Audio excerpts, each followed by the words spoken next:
Assalamualaikum warahmatullahi wabarakatuh. Nama saya Rizky Nulat Darmawan. Ini dengan NIM 2017200030.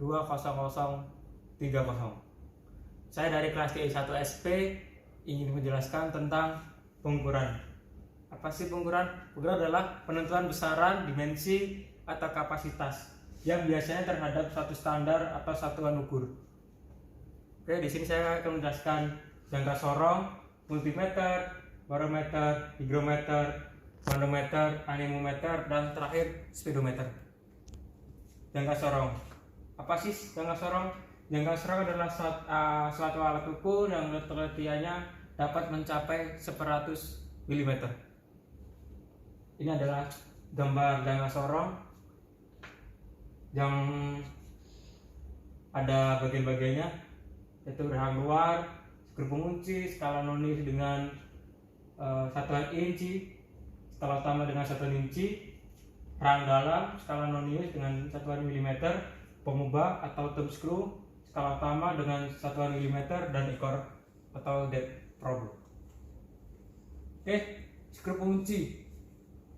Nih, apa sih fungsinya? Yaitu sebagai pengunci hasil pengukuran sehingga hasil pengukuran tidak akan berubah ketika dipegang atau sehingga hasil tetap kuat. Yang kedua, rahang luar. Ini yaitu untuk mengukur suatu panjang, diameter lebih atau diameter luar sebuah silinder, atau untuk mengukur ketebalan bentuk dimensi lainnya. Yang ketiga, rahang dalam sebagai pengukur bagian diameter dalam atau inside diameter. Yang ketiga, skala utama, nilai yang menunjukkan hasil pengukuran yang satuan dalam milimeter, sentimeter, dan inch. Oke, skala nonius yang di bawah ini sebagai skala pengukuran fraksi untuk satuan dapat berubah dalam milimeter, sentimeter, dan inch. Sedangkan besarannya biasanya 0,05, 0,02, DNA, dan sebagainya. Pengukur kedalaman atau depth probe. Bagian ini berada di ujung dari jangka sorong yang berfungsi untuk mengukur bagian kedalaman suatu benda atau kedalaman sebuah lubang. Oke, cara membaca jangka sorong. Yang pertama, pada jangka sorong terdapat dua skala utama dan skala nonis. Skala utama bernilai cm dan skala nonis bernilai 1/10 mm.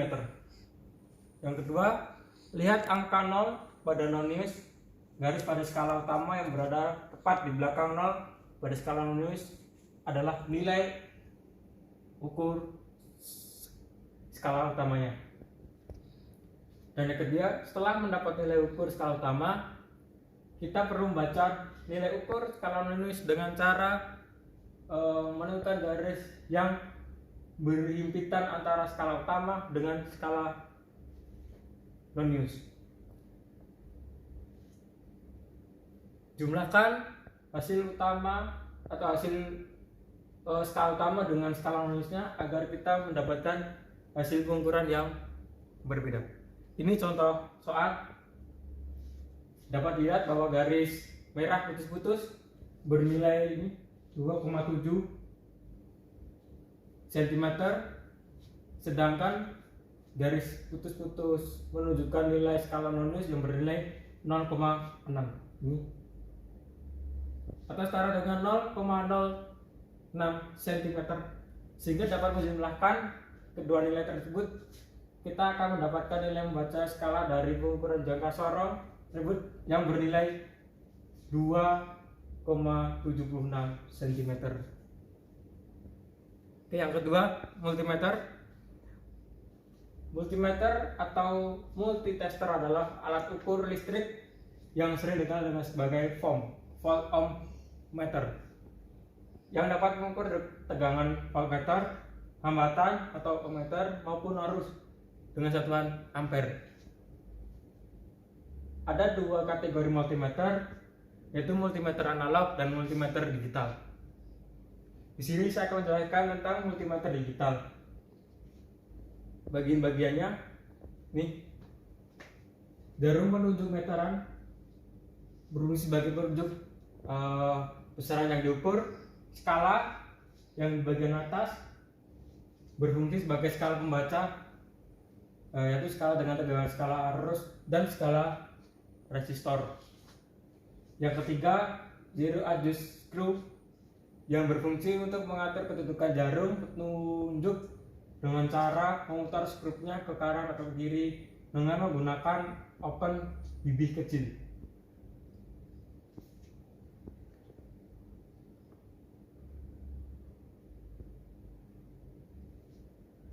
Yang kelima, lubang kutub plus ini berfungsi sebagai tempat masuknya test lead kutub plus yang berwarna merah. Yang keenam, positif terminal 20 ampere DC only. Ini berfungsi sebagai tempat masuk test lead kutub plus yang berwarna merah ketika mengukur arus dari 0 sampai 20 ampere. Yang ketujuh, range selector ini itu berfungsi untuk memilih posisi pengukuran AC, DC, miliampere dan ohm. Dan terakhir, lubang kutub berfungsi sebagai tempat masuknya test lead kutub main yang berwarna hitam. Oke,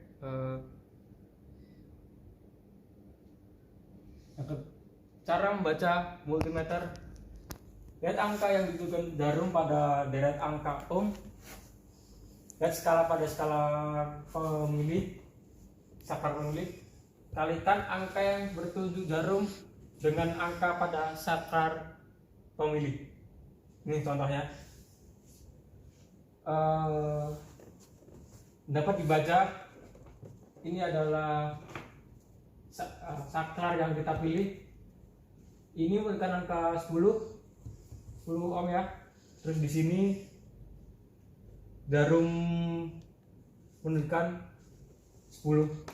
Jadi kalau dikalikan, ini 1. Jadi kalau dikalikan 10 dikali 1 jadi 10 M. Jadi hambatan suatu benda dikatakan 10 ohm. Yang tiga, barometer. Barometer adalah sebuah alat yang digunakan untuk mengukur tekanan udara. Barometer umum digunakan dalam peramalan cuaca, di mana tekanan udara yang tinggi menandakan cuaca yang bersahabat. Oke, ini contohnya barometer. Fungsinya, maksud saya bagiannya, vernier berfungsi untuk mencari tinggi minimum air raksa. Ini skala barometer ini berfungsi untuk membaca tekanan udara pada saat itu juga. Oke. Yang ketiga, skru pengatur vernier berfungsi untuk menggerakkan vernier naik turun agar minisius sejajar dengan air raksa. Yang D, termometer tempel. Ini ya. Berfungsi untuk mengetahui suhu ruangan sebelum kita membaca tekanan udara pada barometer. Yang kelima, lubang udara atau ventilasi. Berfungsi untuk memasukkan udara luar ke dalam barometer air raksa. Bejana air raksa berfungsi untuk menampung air raksa.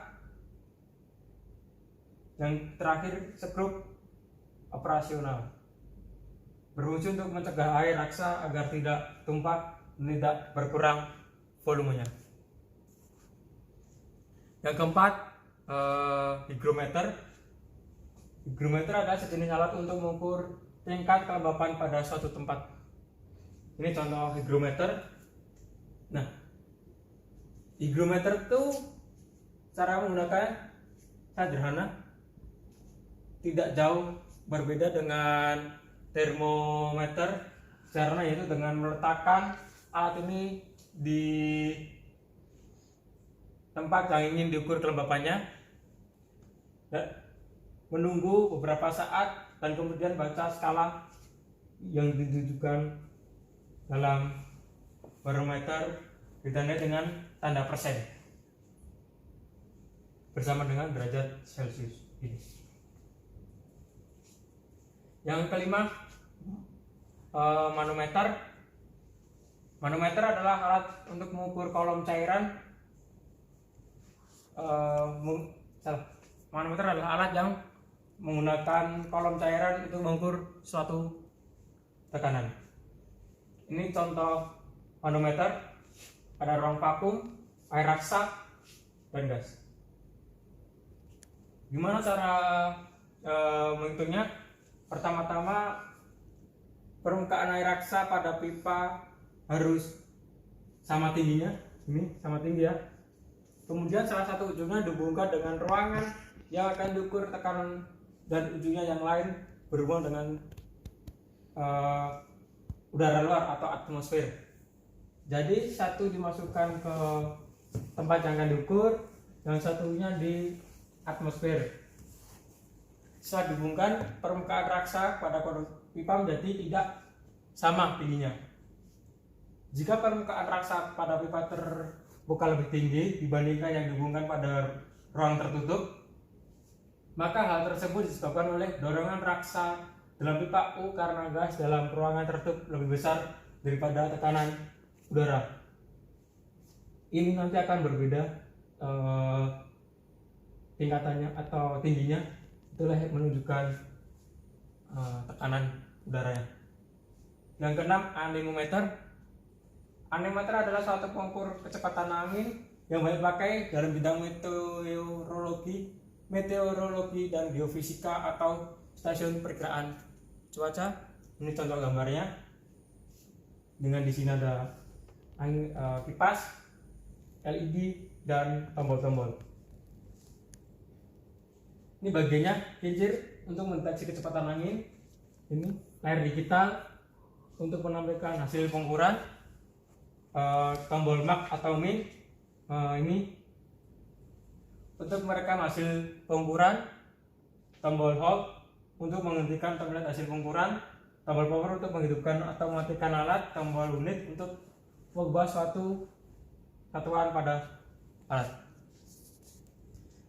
Cara mengoperasikannya: 1. Tekan tombol power, ini kita hidupkan dulu. 2. Akan tampil semua sistem pengukuran yang diperlukan. Sentuh mode untuk pengukuran yang diperlukan. Setelah menekan tombol mode, sentuh tombol hold ini untuk melihat hasil pengukuran. Setelah itu akan muncul di sini hasilnya. Hasil itu akan terlihat dalam layar digital. Ini speedometer. Speedometer adalah sebuah alat pengukur kelajuan kendaraan darat yang merupakan perlengkapan standar di setiap kendaraan yang beroperasi di jalan. Cara melihat kecepatannya cukup gampang, yaitu kita tinggal melihat jarum ini di angka berapa. Seandainya ini di 0 berarti tidak berjalan, terus seandainya di 80 itu 80 dengan satuan kilometer per jam. Terima kasih, saya Rizky Nadarawan. Mohon maaf jika ada salah kata. Wassalamualaikum warahmatullahi wabarakatuh.